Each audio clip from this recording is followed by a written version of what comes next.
I was halfway through my lunch break at a busy law firm in downtown Seattle when my phone buzzed with a string of missed calls from my cousin Sarah, who rarely ever tried to reach me during work hours. My heart sank. The only times she called like that were when something major happened back in my hometown.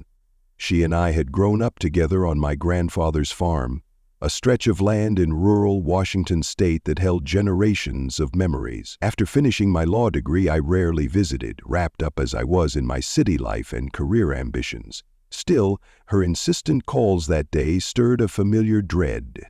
I paused in the office corridor, took a deep breath, and called her back. She answered on the first ring. "You need to get back here now," she said, her voice trembling between urgency and anger. "They're building houses all over your grandpa's property." My stomach dropped. That land was part of my inheritance. My grandfather's will had been very clear about it, but because of my busy schedule, I'd never done much to check on it. I'd always assumed it was safe, that it would remain the quiet farmland I remembered. "Whose building?" I managed to ask, pressing my phone tight to my ear. She sighed. "The Glendale Springs HOA. They've slapped their sign up on the old orchard side, brought in construction crews, and started laying foundations for a bunch of luxury homes. Rumor is they're building around 80 units with a big entrance arch that says, 'Welcome to Glendale Springs Estates.'" A wave of guilt and panic swelled in my chest. It was impossible. That land was mine, legally speaking, passed down from my grandfather. How could a homeowners association just claim it without my knowledge or consent? Sarah explained that the HOA's president, Diane, was widely known for her strong connections in local government. A real shark, or so my cousin described. I felt a surge of anger so intense that I nearly crushed the phone in my grip. In my mind's eye, I could already see the farmland, once adorned with rows of apple trees and a patch of forest that stretched down to a meandering creek, getting bulldozed to make way for cookie-cutter mansions, and not just a handful, but 80 of them. It was unthinkable. Within an hour, I'd handed off my open cases to my colleagues and was driving my beat-up Subaru eastward, racing along the interstate toward my hometown. The city skyline faded in my rearview mirror as endless green forests and fields rolled by. My mind churned with questions. How had this happened so quickly? Why hadn't anyone notified me of potential zoning or building proposals? Did the HOA truly believe they owned that land, or was this a deliberate attempt to steal it? I recalled that my grandfather had once warned me about developers eyeing farmland in the region. He was old school and kept meticulous records, including boundary maps, surveys, and even diaries about local property lines. He'd stored them somewhere in the farmhouse, which had been shut up since his passing. At the time, I was too immersed in my life in Seattle to pay much attention. Perhaps he foresaw that someone might try to encroach on the property. He used to say, "People see farmland and think it's free for the taking if the owner doesn't show up for a while." Now I regretted not taking him more seriously. As I neared the outskirts of town, I passed a large billboard advertising Glendale Springs Estates. Luxury living in the heart of the Northwest, starting at $1,500,000. My jaw tightened. The sign featured an artist's rendering of a manicured subdivision with beautiful, oversized houses. There was a winding street lined with saplings and tasteful streetlights, plus a big community pool and clubhouse. I knew that kind of development didn't belong in the open countryside of our hometown. More importantly, I knew they were doing it on land that wasn't lawfully theirs. I arrived at the farm just after dusk. The gravel driveway leading to the old farmhouse was still there, though now partially blocked by a large construction vehicle. Lights glowed in the distance, and I could make out the frames of multiple houses already going up. They were skeletons of wood beams and cinder blocks, a stark contrast to the orchard that used to flourish in that very spot. The orchard's remains, broken branches and uprooted trunks, lay scattered under floodlights, looking like a tragic war zone. My heart clenched. This was more real and far worse than I'd anticipated. On a makeshift fence near the property entrance hung a new sign, "Property of Glendale Springs, HOA, no trespassing." Something in me snapped at that sign. I parked my car on the grass, got out, and marched straight to the only person I saw nearby, a security guard leaning against a pickup truck. He didn't seem too concerned as I approached, but I had fire in my eyes. "Who authorized you to be on this land?" I demanded. He raised an eyebrow, posture stiffening. "I'm just doing my job, ma'am. Security contract with Glendale Springs HOA. I jabbed a thumb toward the farmland. "This is my inheritance, my grandfather's property. I have the deed, the will, everything. They can't just come in and build." He shrugged, as if bored. "That's between you and the HOA. I just have orders to keep out trespassers." I couldn't believe the irony. Me, a trespasser on my own land. Sarah had followed me out of the car. She gently guided me away from the guard before the confrontation escalated. "We'll handle this the right way," she said softly. "But we need proof, and we need to figure out how they pulled this off." I took a deep breath, swallowing my anger. She was right. Lunging at a security guard would solve nothing. The next step was to head to the county offices in the morning and see what was on file. But first, I wanted to revisit the farmhouse, maybe see if my grandfather's documents could shed light on the property lines. We ducked under a half-fallen barbed wire fence on the far side of the lot, careful to avoid the security lights. The farmhouse itself stood untouched, dim and silent in the moonlight. That was some relief. At least they hadn't bulldozed it yet. When we got inside, the musty smell of long-closed rooms greeted us. My grandfather's furniture remained where it had been for years, covered in dust. Family photos hung on the walls, their colors faded. I felt a pang of nostalgia, remembering how I'd run around those halls as a kid, with my grandfather's gruff laughter echoing behind me. I flicked on a flashlight and found my way to the study. The desk drawers creaked as I rummaged through old papers. Sarah stood behind me, scanning the shelves stacked with ancient books and notepads. Finally, I found a small metal box hidden under a false panel. Inside were old survey maps, land deeds, and a tattered notebook. I flipped through the notebook, recognizing my grandfather's neat, looping handwriting. One passage leaped out at me. "Have a feeling Glendale Springs will try to expand. Saw them surveying near the orchard. If you're reading this, check the original boundary markers along the creek. Also, see if the county has changed the official records. Keep every piece of evidence safe." My heart pounded. My grandfather had known. He'd tried to warn me. That night I couldn't sleep. I flipped through the box's contents again and again. Everything pointed to the fact that the orchard and a large swath of surrounding acreage was definitely part of my inheritance. I had never signed or sold anything related to it. There was zero chance the HOA had acquired it legitimately. Yet they were building at breakneck speed.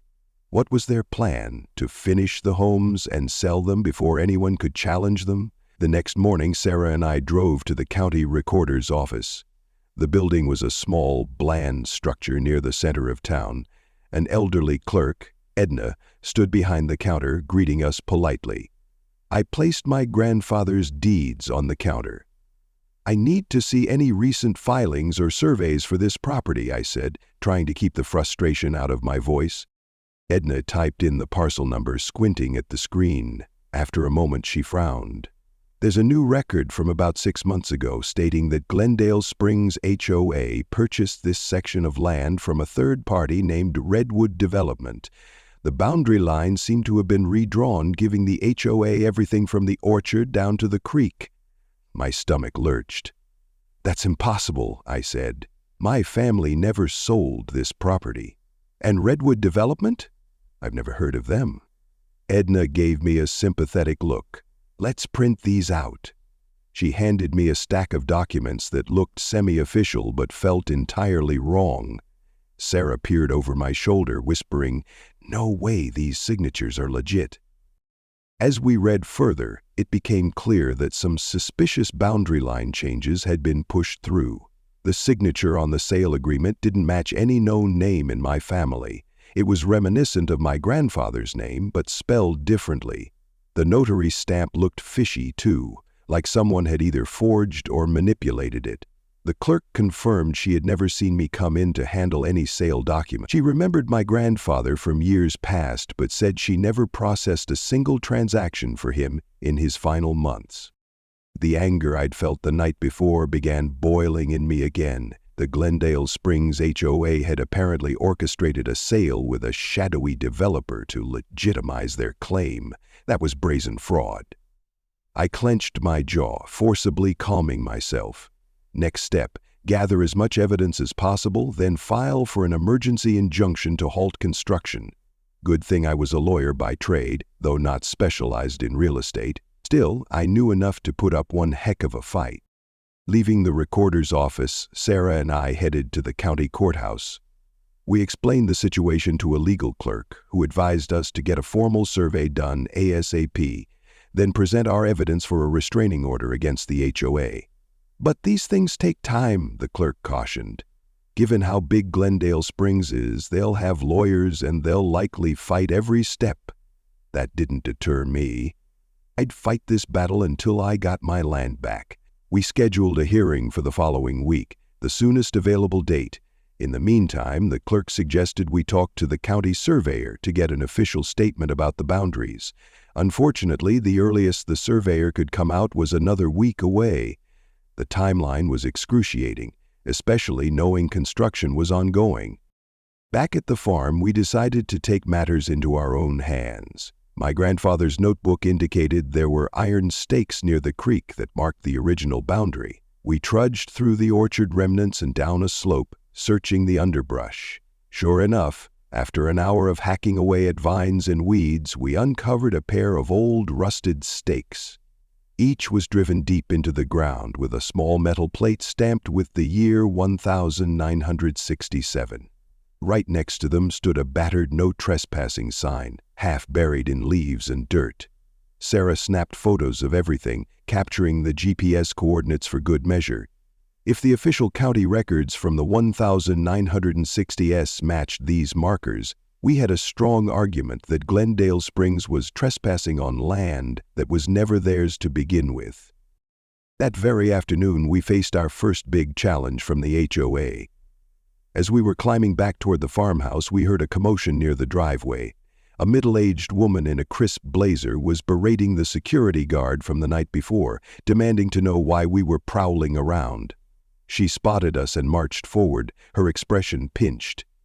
"I'm Diane," she said, folding her arms. "I head the Glendale Springs HOA. May I ask what you're doing on private property?" I almost laughed at the irony. "This is my land," I said coldly. "You're the one trespassing." She sized me up, eyes flicking to Sarah and then back. "I have all the official documentation indicating the HOA purchased this land for our new development. If you have an issue, you can take it to the county. As far as we're concerned, Redwood Developments sold us this property fair and square." My fists clenched at my sides, but I forced myself to speak calmly. "We've already been to the county. That sale was fraudulent. I own this land. I suggest you stop building until we settle this in court." She pursed her lips into a thin smile.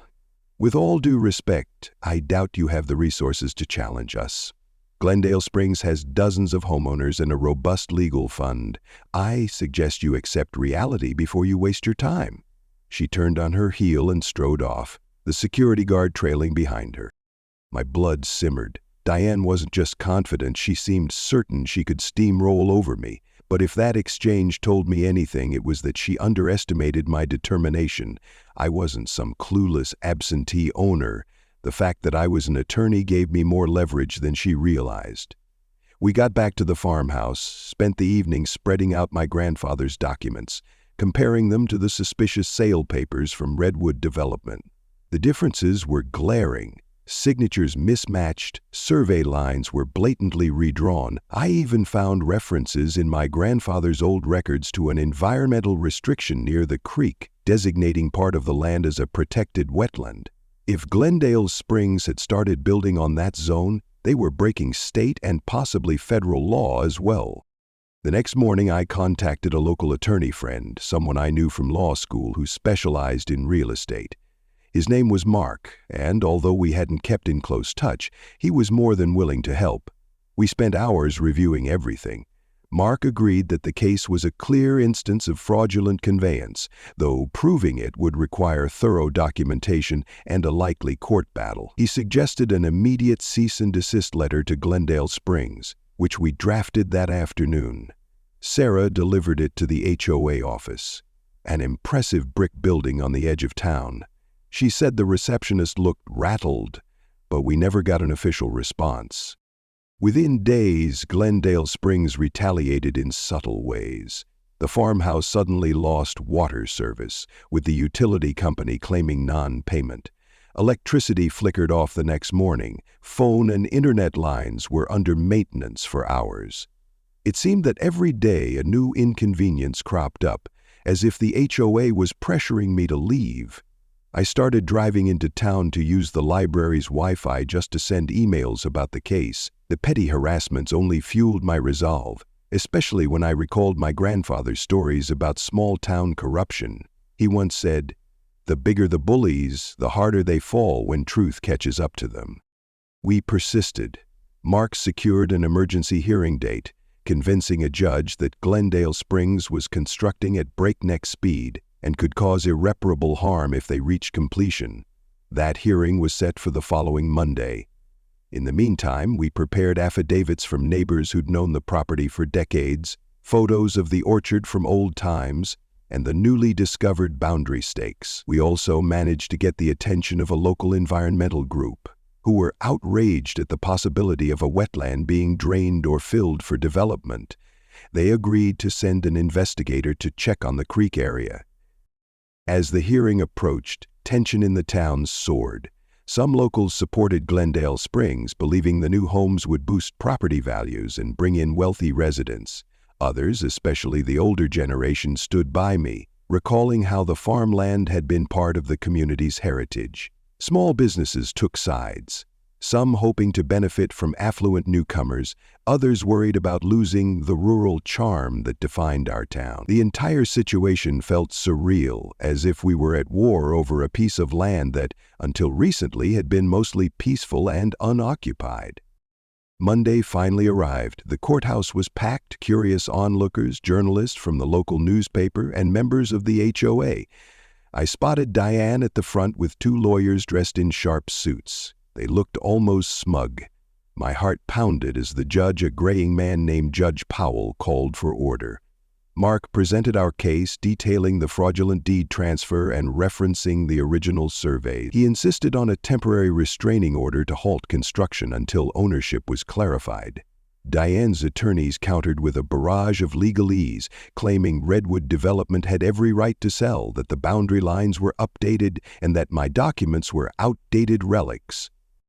But I had a surprise for them. Just days before, I had arranged for the county surveyor to do a rushed survey of the orchard area.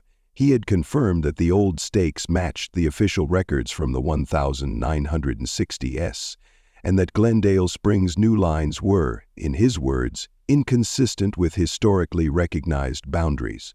I provided a signed statement from the surveyor, as well as evidence that Redwood Development had never had any legitimate chain of title connecting to my grandfather's farm.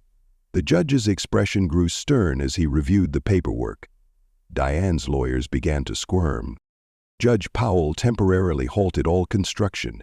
He didn't immediately resolve the ownership dispute, but he recognized that there was enough doubt about Glendale Springs' claim to justify pausing the project. The courthouse erupted in murmurs. Some of the HOA members glared daggers at me, while a wave of relief washed over the neighbors who supported me.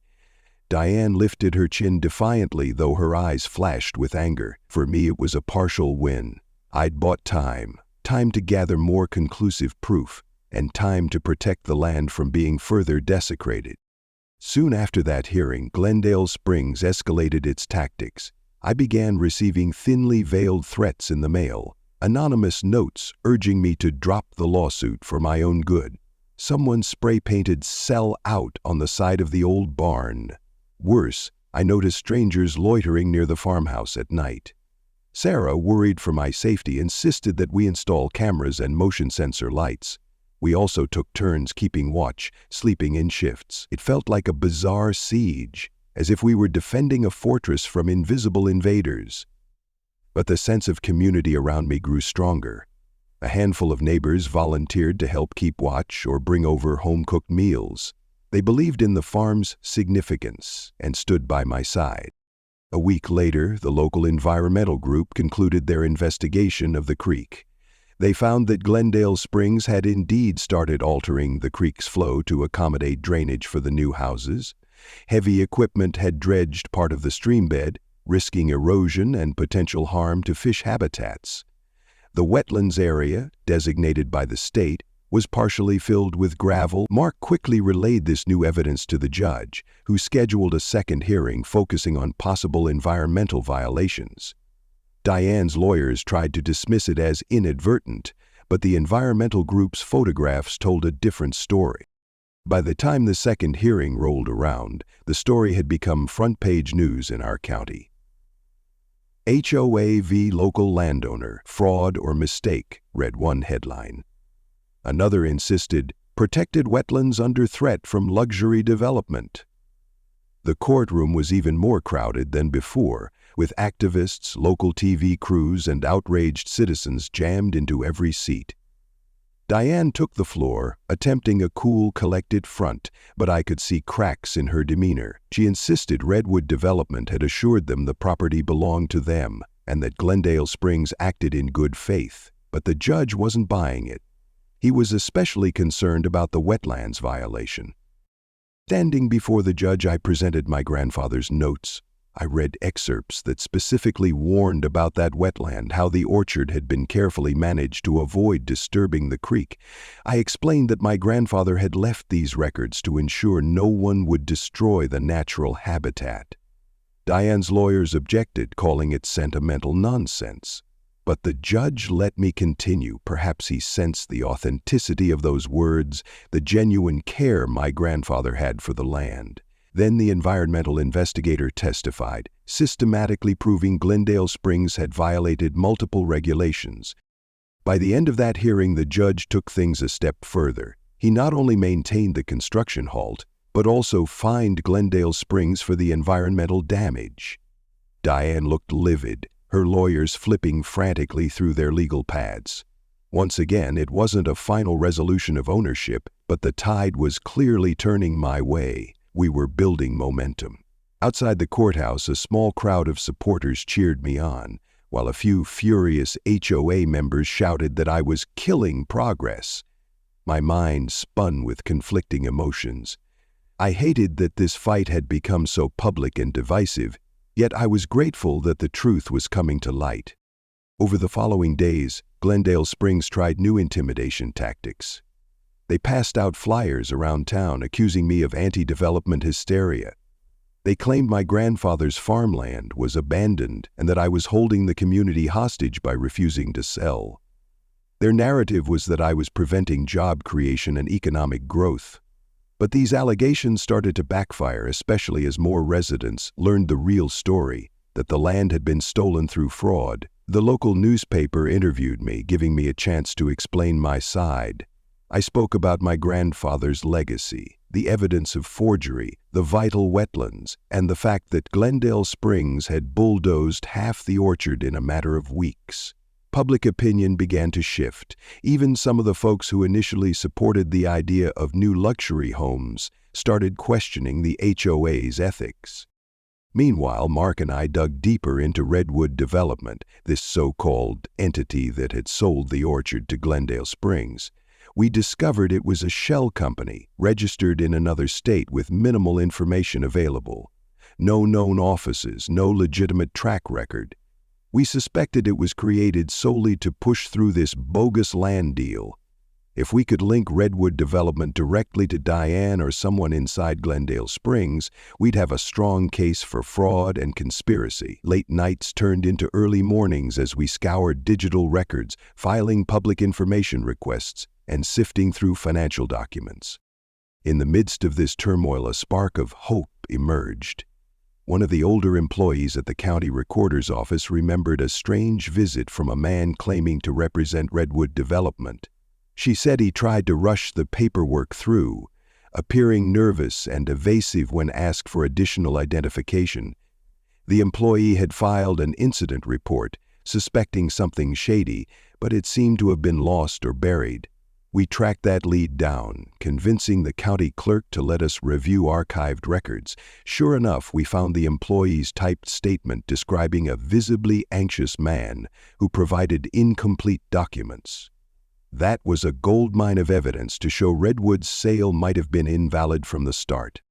That weekend, we organized a small town hall meeting at the local community center. I invited the neighbors, the environmental group, even some Glendale Springs residents who were open-minded enough to hear my side. Sarah helped set up chairs and coffee, and Mark prepared a slideshow summarizing the legal predicament. We showed side-by-side comparisons of the real deeds and the fraudulent ones, highlighted the wetland destruction, and introduced the timeline of events. People asked tough questions. Would I be open to compromise if Glendale Springs apologized or offered a fair buyout? I answered truthfully. My aim wasn't to profit, but to preserve the farm as my grandfather intended. The orchard could possibly be restored, the creek protected. The only reason I'd consider any development at all would be if it respected the environment and the heritage of the land. But Glendale Springs hadn't shown any interest in that. They wanted maximum profits, no matter the cost to the community. The meeting ended with a sense of solidarity among those who came. More volunteers stepped up, offering to help replant trees or maintain the boundaries. A local historian even mentioned that part of the farmland had historical significance, dating back to early pioneer days. They suggested it could qualify for certain grants or protections. The more I learned, the more I realized that the farmland was more than just an inheritance. It was a tapestry of personal and collective history. No wonder my grandfather had safeguarded it so carefully. Inevitably, word of our meeting reached Diane, and the following morning I got a call from a Glendale Springs board member.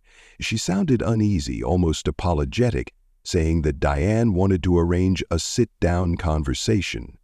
I hesitated. It felt like a trap. But Mark argued that showing willingness to talk could strengthen our position if we ended up in a more prolonged legal battle. So we agreed to meet them at the Glendale Springs HOA office under the watchful eye of Mark and a couple of their lawyers. The conference room was glossy and corporate, with a large polished table, a coffee maker in the corner, and big windows overlooking the half-finished homes of their existing development. Diane sat at the head of the table, flanked by two attorneys and a board member. Her demeanor was chilly but calculated. The meeting started with pleasantries, each side stating their position, though we already knew them. After we laid out the same evidence we'd been showing everyone else, Diane tried to play it off as a miscommunication.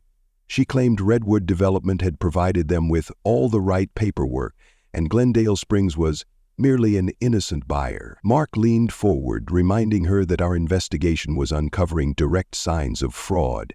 She stiffened at the word fraud, her attorneys glancing at each other nervously. An hour in, one of Diane's lawyers asked, "What would it take for you to let the project continue?" My pulse quickened. This was the crux of it. They wanted to buy me out. I glanced at Mark, then answered, "A recognition that the sale was invalid. Full restoration of the orchard or financial compensation for the damage done, plus an immediate cessation of building in the wetlands area. And none of this is a guarantee I'd sell. Because I might not." Diane's eyes narrowed. "Don't be unreasonable," she snapped. "We've already put millions into this project. Maybe we can find a compromise, where you keep part of the land and we finalize the homes that are half-built." I let out a slow breath. The orchard is nearly gone. The creek is damaged. It's not a matter of me being unreasonable. It's about the land you seized without even verifying ownership. Diane's frustration boiled over. "Your grandfather's old farm wasn't even being used," she burst out. "You left it rotting after he died. We're bringing real value here. Jobs, tax revenue, a vibrant community." I refused to let her bait me. "You can't justify stealing someone's property because it wasn't actively farmed," I replied coolly. "You also can't justify destroying wetlands in the name of progress. The meeting ended without resolution. It was clear Diane hoped to bully or bribe me into stepping aside. She didn't comprehend that I was fueled by more than money. I was driven by a sense of duty to my grandfather and to the land he cherished. The legal wheels kept turning.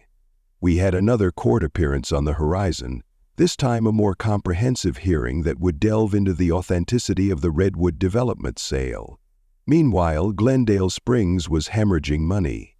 Every day they couldn't build cost them thousands in labor and equipment rentals. Tensions rose among the existing Glendale Springs homeowners who hated that their HOA fees were being used to fight a messy lawsuit. Some of them started confronting Diane, questioning her leadership. Bit by bit, cracks appeared in the once impenetrable facade of Glendale Springs' power. Hoping to strengthen my case further, I dug into my grandfather's old diaries, searching for any mention of Redwood development or prior attempts to buy the orchard. Among the many pages of day-to-day farm notes, feed schedules, weather observations, and orchard yields, I found an entry from about 10 years back. My grandfather wrote, "Got an offer from Glendale Springs. Some rep named Diane wants to buy orchard land. Seems pushy. Said no. She's not done, I can tell." I showed this to Mark, who nodded.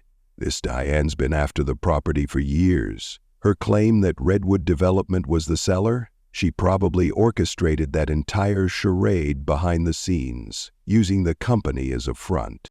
A crucial piece of the puzzle fell into place a few days before the main hearing. Our research led us to a notary public who had notarized some Redwood documents. She revealed that she'd refused to notarize the sale agreement because the identification presented looked counterfeit. However, the Redwood rep eventually found another notary, a friend of his, who did it anyway. This second notary was known to be lax. We obtained a statement from the first notary that she suspected forgery. This was exactly what we needed, direct evidence that Redwood's paperwork might be invalid. If the notary's friend turned out to be connected to Diane or Glendale Springs, we'd have a bombshell in court. The day of the hearing dawned bright and tense. By now, local and regional media were covering the case. Cameras flashed outside the courthouse. The small corridor leading to the courtroom was jammed with spectators. I took a seat at the plaintiff's table with Mark, my heart hammering, while Diane and her legal team filed in on the other side. Judge Powell looked even more serious than before. The case had ballooned into a major scandal, and he was determined to see it through fairly. Mark started by presenting our newest findings: the statement from the notary who refused Redwood's shady documents, the suspicious chain of title, the original orchard surveys, and the environmental group's data on wetland damage. Then he introduced the diaries, emphasizing my grandfather's explicit refusal to sell to Glendale Springs in the past. Finally, he called the Redwood development sale a sham designed to circumvent the rightful owner. Diane's lawyers tried to object, but the judge allowed each piece of evidence. The tension was thick enough to cut with a knife. Diane's team responded by insisting Glendale Springs was an innocent party, that Redwood Development had misled them, and that the orchard's old boundaries were ambiguous. But that argument crumbled when the county surveyor stood up to testify.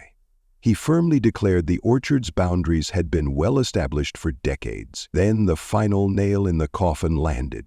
The suspicious notary's friend was found to be a distant relative of one of the Glendale Springs board members, raising the specter of collusion. The judge's brow furrowed.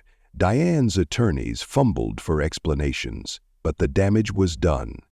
After hours of testimony, cross-examination, and heated debate, Judge Powell announced a recess, stating he'd return with a decision shortly.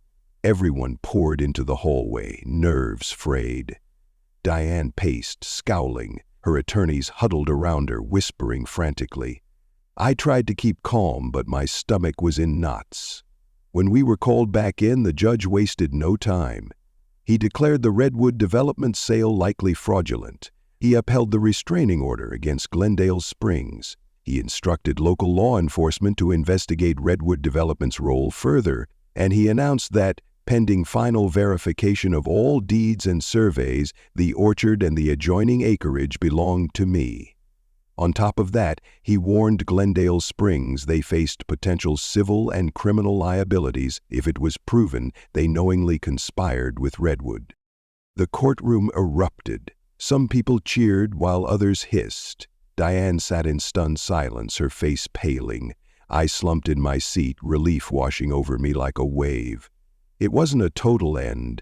There would be more legal steps to finalize everything, but it was the pivotal victory I'd been fighting for. Glendale Springs would have to stop building, tear down what was already constructed on my land, and possibly pay compensation for the damage. They were losing everything they'd poured into the project. In the days that followed, the fallout was swift. Contractors demanded unpaid fees from Glendale Springs because the project was abruptly halted. Prospective buyers who had placed deposits on those luxury homes demanded refunds, threatening lawsuits of their own. The environmental fines loomed large, and the possibility of fraud charges meant Glendale Springs board was in full crisis mode. Some board members resigned, blaming Diane for leading them into this mess. And the reception, too, diminished further. Finally, Luke and Tom resigned. The local press covered the meltdown extensively, describing how arrogance and shady deals had brought a powerful HOA to its knees. Meanwhile, I walked the orchard's remains with Sarah, seeing piles of cut branches and bulldozed soil. The orchard wasn't what it once was, but at least I had the chance to restore it. The creek area needed attention too, air erosion barriers and replanting to heal the wetland. A group of volunteers from the environmental organization pledged to help. They organized a small fundraiser, and donations trickled in from neighbors who wanted the orchard revived. Even city folks who read about the case chipped in. It was uplifting to see such a show of support. Diane tried one last maneuver. She reached out through her lawyers, offering a settlement if I'd allow some partial development so Glendale Springs could recoup its losses. She dangled a large sum of money, practically $500,000, if I'd let them finish at least half the homes they started. I refused. The orchard's legacy mattered more to me than a payout. Had they approached me from the start, showing respect for the land and for my rights, maybe things would have gone differently. But by then it was too late. Mark assured me that any settlement in Glendale Springs' favor might undermine the court's ruling and the environmental rehabilitation plan. So I held firm. Over the next few months, Glendale Springs had to dismantle the partial structures on my property. It was a painstaking process, removing concrete foundations, hauling away lumber, and trying to restore the terrain to something resembling farmland. The orchard would take years to become truly fruitful again, but I had time. Each day I felt closer to my grandfather's spirit. I recalled his stories of replanting trees after a harsh winter or a storm. He believed land could heal if tended with patience and love. I was determined to do just that. As for Diane, her downfall was swift and public. She resigned from the HOA presidency amid a storm of legal claims from angry buyers and board members who felt betrayed. The county prosecutor announced a fraud investigation into Redwood Development, possibly linking it to Diane or her associates. Without Glendale Springs to hide behind, Diane found herself facing personal scrutiny. The unstoppable force she had once projected was revealed to be a facade built on intimidation and shady connections, and it all collapsed the moment the law and the truth finally caught up. While the legal dust settled, I received numerous messages from people who said the case inspired them. Some had faced corrupt HOAs or unscrupulous developers, lacking the resources to fight back. They saw my stand as proof that justice could prevail if one persisted. That sense of having helped others gave me comfort. I realized that my personal battle had significance beyond my own land. It showed that big money and big influence don't always win, especially when confronted with solid evidence, community support, and unwavering resolve. The orchard gradually began its rebirth. Volunteers and I cleared away debris. We planted new saplings. We installed protective fencing around the wetland to help it recover from the dredging. Even the local high school got involved, with students coming out on weekends to learn about restoration and help replant native species. I made sure to dedicate a small plaque along the creek to my grandfather, commemorating his foresight and love for the land. Sometimes, in the quiet of early morning, I imagined him walking with me among the young trees, nodding his approval. One sunny Saturday, we hosted a community picnic on the farm, inviting everyone who had helped in the fight. People brought potluck dishes, kids ran around playing tag, and a few older folks reminisced about the orchard's glory days. Mark and Sarah chatted with the neighbors about future plans, maybe a local farmer's market stand once the trees started producing fruit. A sense of peace and unity filled the air. There was no sign of Glendale Springs or their bulldozers, and I intended to keep it that way. It took many more months for the final court rulings to settle. Eventually, Redwood Development was deemed a fraudulent shell corporation, and Glendale Springs was ordered to pay hefty fines as well as damages to me. Diane's personal role remained under investigation, but by then the orchard had become a symbol of the community banding together to protect their heritage. We didn't let the bitterness of the conflict overshadow the possibilities of renewal.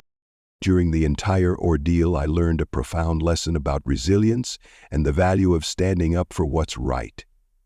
My grandfather's farm was never about money.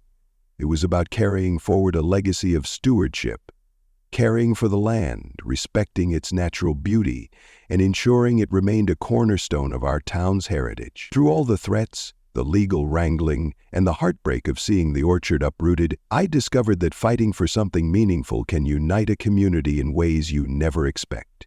People who barely knew each other came together to oppose the wrongdoing, forging new friendships in the process. Reflecting on the whirlwind of events, I realize how easily an HOA with powerful connections can overstep boundaries, both literally and figuratively, if no one challenges them.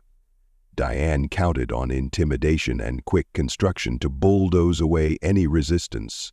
But she underestimated the power of an informed, persistent individual backed by a supportive circle. She also underestimated the weight of history and family ties. To her, farmland was just unused real estate. To me, it was my grandfather's legacy, the place where my childhood dreams were nurtured, the soil he toiled over to feed the community. In the end, the orchard stands as living proof that ill-gotten gains have a way of backfiring, especially when confronted by truth and unity. Glendale Springs, once confident they'd triumph, ended up losing everything they invested in those 80 luxury homes. And they lost more than money. They lost credibility, trust, and the support of neighbors who realized the extent of their overreach. That sort of downfall can't be measured merely in dollars.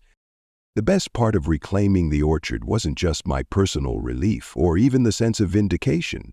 It was seeing how adversity drew people together. We discovered a renewed pride in our town's rural roots, a renewed respect for the wetlands, and a renewed sense of community. The orchard was no longer just part of my inheritance, it had become a shared symbol of hope and determination. Each new seedling we planted represented not just a future harvest of apples, but a testament to the fact that we can safeguard what's important if we stand firm. And so, if there's one philosophical takeaway from this entire journey, it's this. True ownership isn't about the piece of paper that says a plot of land is yours. It's about the heart and responsibility you invest in caring for it. When greed tries to cast that responsibility aside, communities have the power to fight back, armed with evidence, unity, and a respect for the land that goes beyond any profit margin. Sometimes the quiet work of planting seeds, literal and metaphorical, can speak louder than all the bulldozers and fancy developers in the world. And that's a lesson worth holding on to, not just for farmland, but for every space that deserves protection in our ever-changing world.